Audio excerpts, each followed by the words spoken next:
Hello les amis, je suis ravie de vous retrouver aujourd'hui dans cette vidéo. Dis-lui non, dis-toi oui.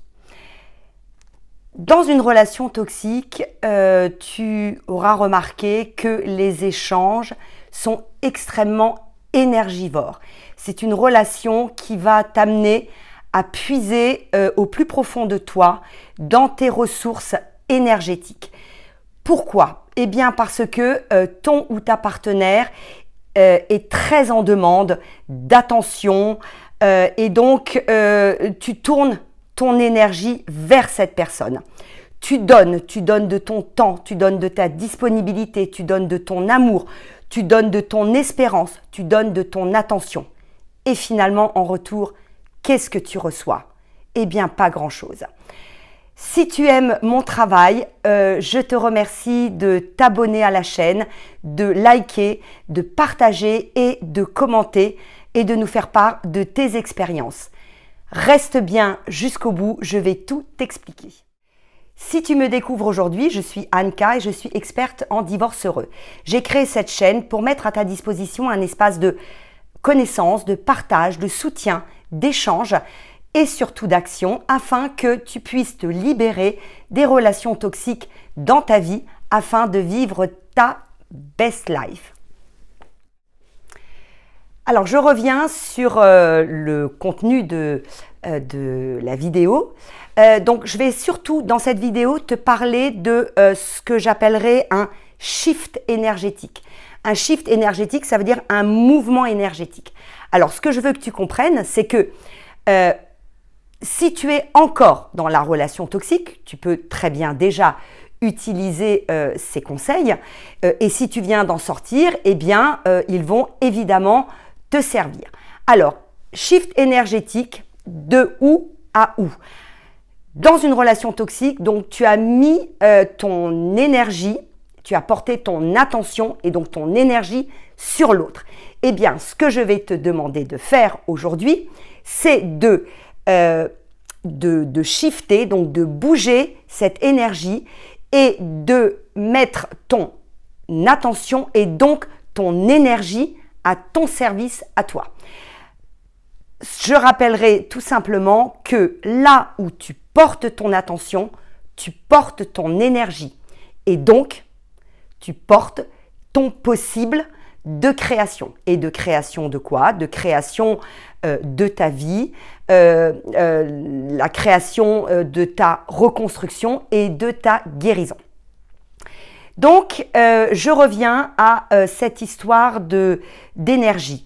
Donc, quand tu as terminé une relation toxique, comme la relation se termine en général de manière très abrupte, il y a rarement une conclusion échangée au moment de la rupture de la relation.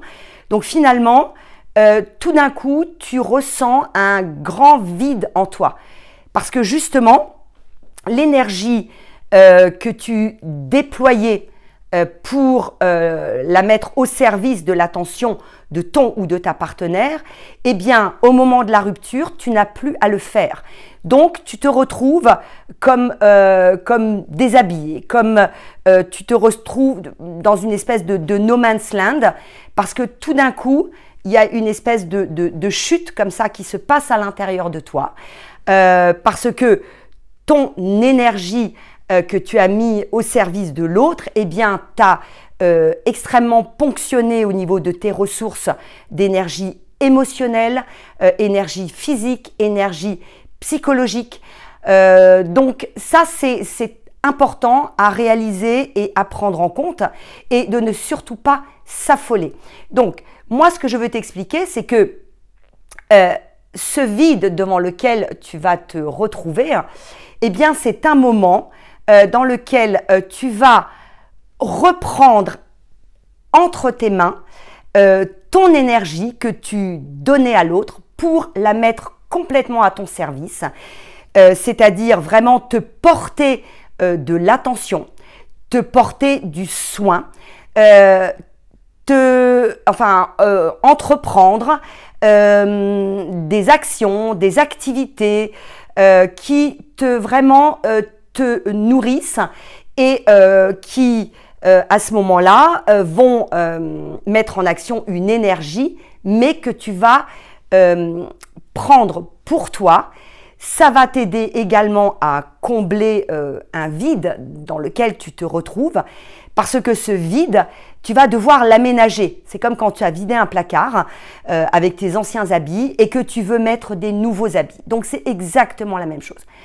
Cette relation t'a laissé complètement dans un état de grand affaiblissement.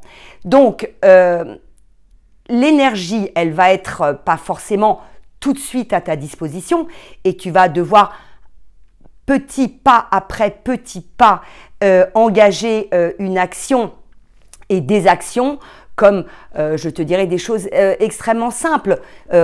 Commencer à sortir, marcher. Si tu aimes nager, va nager. Si tu aimes faire du yoga, va faire du yoga. Si tu aimes méditer, profites-en pour méditer. Si tu aimes lire, eh bien lis. Si tu aimes écrire, écris. Si tu aimes écouter de la musique, écoute de la musique. Et puis, si tu n'as plus trop de personnes autour de toi, ça n'est pas grave. Tu peux très bien prendre le temps nécessaire pour faire des choses en tête-à-tête avec toi-même. Ça n'a absolument rien de dégradant et au contraire, ça va t'aider vraiment à rentrer dans ton introspection de manière extrêmement profonde et d'aller véritablement à la rencontre de toi, de reconstruire l'estime de toi, de reconstruire l'amour de toi, de reconstruire tes valeurs que tu as oubliées dans cette relation. Ça va te permettre petit à petit, quand tu vas avancer sur ce chemin, à reconstruire ces valeurs et à mettre des limites. Voilà. Et donc, tu vas rentrer de plus en plus dans l'affirmation de toi. Je reviens au titre pour terminer, c'est-à-dire que dis-lui non en termes d'énergie et dis-toi oui et conserve et développe cette énergie à ton seul et unique service. C'est le temps de ta guérison, c'est le temps de ta reconstruction. Et je ferai une vidéo prochainement sur le fait que tu vas te retrouver dans un état de solitude, mais cette solitude, justement, à toi de l'apprivoiser. C'est une solitude qui doit être consentie. Ça n'est pas une solitude subie qui t'est imposée. D'accord? Donc, je développerai ultérieurement la question de la solitude parce qu'elle est importante à comprendre. Et c'est donc pour ça que je te parlais de cette énergie que tu dois absolument concentrer vers toi. Je ne te recommande pas, même si tu te sens très seul, de te jeter dans une nouvelle relation en venant de terminer celle-là parce que tu as besoin de ce sas et justement de face à face et de reprendre de tes forces, de guérir, d'accéder à la nouvelle version de toi-même pour pouvoir, plus tard, dans un avenir plus ou moins proche, rencontrer une personne qui te convient, une personne avec laquelle tu vas partager l'amour et c'est ce que je te souhaite. Je te remercie de m'avoir écouté. Je te dis à très bientôt. Bye bye.